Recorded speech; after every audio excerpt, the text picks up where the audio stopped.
Australia سے سوال ہے کہ ہم جا رہے تھے وہاں سنی اگر بھی نماز پڑھتے ہیں کہ ہم ان کو منع کرنے والے کہہ رہے ہیں ہم جہاں آسٹریلیا میں رہتے ہیں وہاں اکثر اہل تشیع حضرات وہاں جس علاقے میں رہتے ہیں وہاں زیادہ تر شیعہ حضرات ہیں تو ہمارے گھر میں آ کر اپنی نماز پڑھتے ہیں. پڑھنے دو بھائی میرے بھائی، وہ جائے نماز پہ ڈیلا رکھتے ہیں، وہ رکھنے دو. آپ کے گھر آگے نماز پڑھ رہے ہیں نا، کوئی آپ کے چوری تو نہیں کر رہا نا. بار بار میں ایک بات کہتا ہوں، دوسرے کے مسلک کو چھیڑو نہیں، اپنے مسلک کو چھوڑو نہیں. ہاں جب وہ حق کی تلاش میں آپ کے پاس آئے دلائل، تو علماء سے دلائل پوچھ کے اس کو محبت کے ساتھ سمجھا دو. مان جائے ٹھیک ہے، نہیں مانے تو اس کی مرضی ہے بھائی. اتنی دنیا میں اور کچھ ہو رہا ہے تو کیا ہو گیا؟ اپنا مسلک چھوڑو نہیں، کسی دوسرے کے مسلک کو چھیڑو نہیں.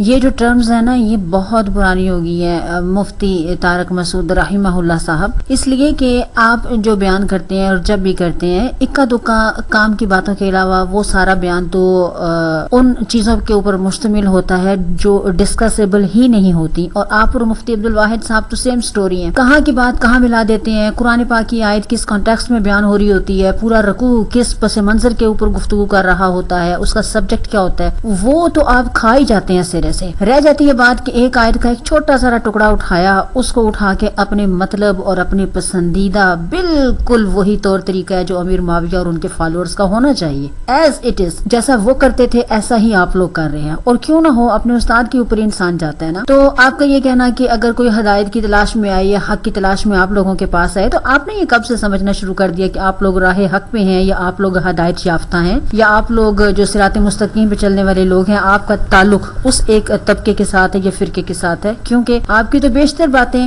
قرآن اور حدیث سے ٹکرانے والی ہوتی ہے. اور سب سے بڑا جو آپ نے مجسمہ تیار کر کے رکھا ہوا ہے، ایک بہت بڑا اسٹیچو، آپ کہہ لیں کہ مہاتما بدھ سے بھی بڑا، اور وہ تو ہے ماشاءاللہ ماشاءاللہ ماشاءاللہ اشرف علی تھانوی رسول اللہ صاحب کا اور چشتی رسول اللہ صاحب کا. تو جب تک آپ اتنے بڑے بت کو نہیں توڑیں گے، آپ کا اپنا عقیدہ داؤ پہ لگا ہوا ہے، تو آپ کسی دوسرے کے عقیدے کے بارے میں بات کیسے کر سکتے ہیں؟ آپ نبی صلی اللہ علیہ وسلم کی بات کبھی کبھار سچی آپ کے منہ سے نکل جاتی ہے بے رحانی میں، تو آپ ان کی بات کیسے کر سکتے ہیں جبکہ آپ نے اپنے گھروں میں، اپنے مدارس کے اندر، اپنی مساجد کے اندر چشتی رسول اللہ کو ایک نبی بنا کے رکھا ہوا ہے، ان کے بت کو سجایا ہوا ہے، اور آپ اس کو توڑنے کے لیے آپ لوگوں کے پاس اتنی ہمت ہی نہیں ہے کہ آپ اعلان یہ کہیں کہ ہاں ہمارے بزرگوں سے یہ غلطیاں ہوئی ہیں. کیونکہ اگر آپ بزرگوں کا نام لیں گے تو پھر تو ظاہری بات ہے بزرگوں سے ریلیٹڈ تمام ہی عقیدے جو آپ لوگوں کے ہیں، جو نبی صلی اللہ علیہ وسلم کے تو طریقے تھے نہیں، تو وہ سارے کے سارے داؤ پہ لگ جائیں گے. تو ایسا تو رزق آپ لینے کے مطلب کیا لیں کہ اہل ہی نہیں ہے، قاصر ہیں اس سے. دیٹس وائی آپ ادھر ادھر کی ٹامک ٹوئیاں جو مارتے رہتے ہیں. اس کے مطابق آپ یہ بیان کریں کہ آپ کے پاس کوئی ہدایت کے لیے آئے گا، تو اللہ تعالیٰ محفوظ رکھیں اس وقت سے کہ لوگ آپ کے پاس ہدایت کی طرف کے لیے آئے.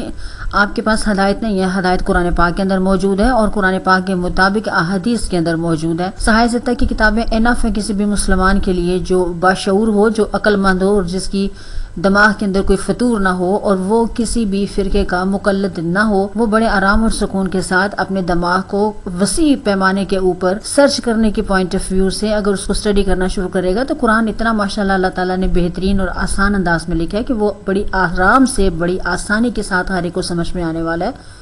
احادیث رسول ایک کے بعد دوسری، دوسری کے بعد تیسری، جو ایک دوسرے کو سپورٹ کرتی ہیں، ایک دوسرے کی تائید کرتی ہیں، ایک دوسرے کے معنی سمجھاتی ہیں. وہ آپ کو ایسے ہی لگے گا اگر آپ پڑھنا شروع کریں گے کہ قرآن پاک میں اللہ تعالیٰ آپ سے بات کر رہا ہے. اور احادیث رسول جب انسان پڑھنا شروع کرتا ہے تو ایسے ہی لگتا ہے کہ نبی صلی اللہ علیہ وسلم آپ کے سامنے موجود ہیں، اور وہ آپ کے سامنے یہ سارے سین چل رہے ہیں. آپ صرف ایک دفعہ ہمت کریں اور ان جھوٹے مکار مولویوں کے ہتھے چڑھنے کی بجائے آپ قرآن اور حدیث کے ہتھے چڑھیں نا، اپنے آپ کو قرآن اور حدیث کے سپرد کریں.